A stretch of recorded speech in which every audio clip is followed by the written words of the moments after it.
So in this video, we'll have a look at how to actually correct the problem that we've got here, in that the wrong columns have been promoted to the headers. So you'll notice that we have a promoted headers all the way up here, and it's promoted the very top row, and quite often that makes sense, and that's what the computer did automatically. But in this particular case, the computer got it wrong, because we just had this funny sort of header at the beginning, and then it was the table.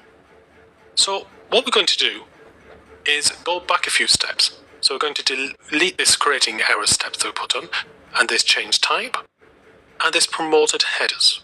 So now we're back to the original data. Now notice over in the transform section we've got use the first row as headers, and there's also the vice versa, the opposite, use headers as the first row in case the computer makes a mistake. But how do we get row 4 to be the first row? Well, what we can do is delete the first 3 rows, and we do that by reducing rows. Now we have got keeping rows and we've got removing rows. So keeping rows is saying I want to keep only the, so really it's missing the only bit. I want to keep only the top 6 rows. So you can see the formula there, table.firstn, name of step, comma 6. And if you're wondering why it's called CD's sheet, well, the navigation has got CD's and sheet data. Now, if I want to adjust this and say, no, I want 8, then you can click on the settings and say, no, go to that, I want 8 rows. Or maybe you want to keep the bottommost rows, fairly unlikely to be honest. Or you want to keep a range of rows, say from rows 3 to 5. So we're getting closer. We want to keep from row 4 downwards, but that didn't quite work. And in fact, when I said 3 to 5, I meant row 3 for 5 rows. If you notice the formula, table.range, it actually says comma 2 instead of comma 3.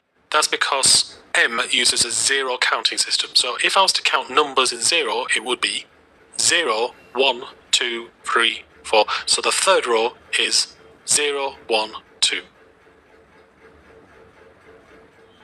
You can also keep duplicates, so just all of those rows which have duplicates, but duplicates in the highlighted columns.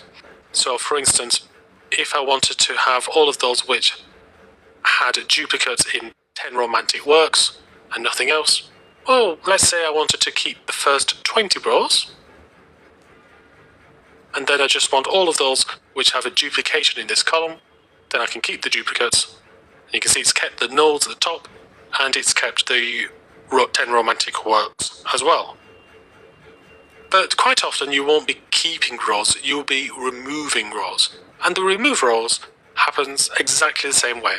We've also got an additional option which is remove blank rows. And again, this is based on the entirety of the row, if it's completely blank it gets removed. So what do we need in this particular option? Well, we need to get rid of the first 3 rows. And we do that using remove.rows, remove top 3 rows. But we can also remove the bottom rows, we can move every alternate rows, or maybe something else. So we can say, actually, I want you to go to the 4th row, I want you to remove 2, and I want you to retain 3, for instance. And you can see 18, 19, 20, remove 2, 21, 22, 2. So you can see that that's worked. Very rare that you'll be using those. Remove errors, you might be using more often.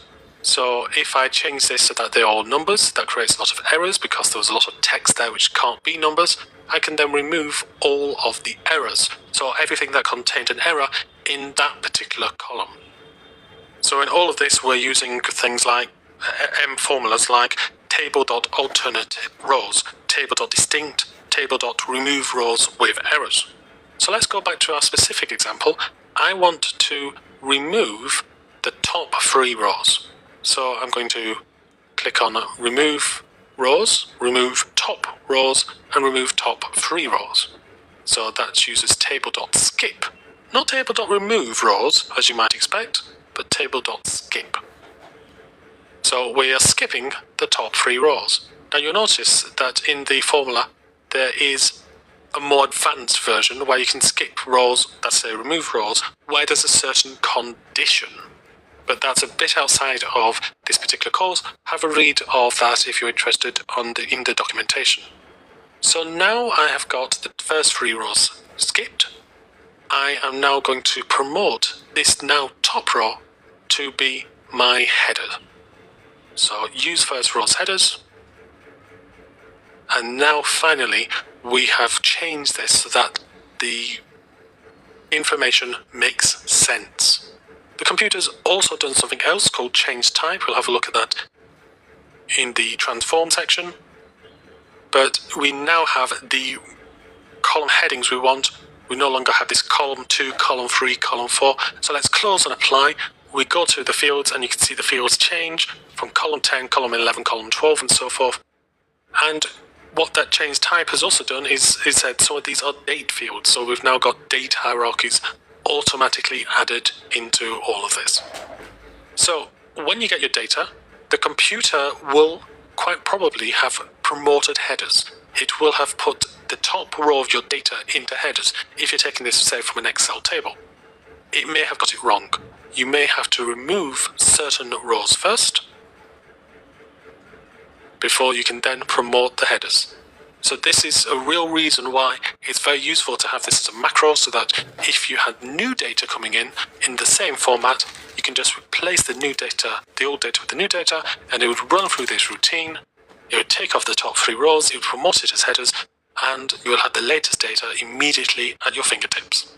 So this is reducing rows and using the first row as headers.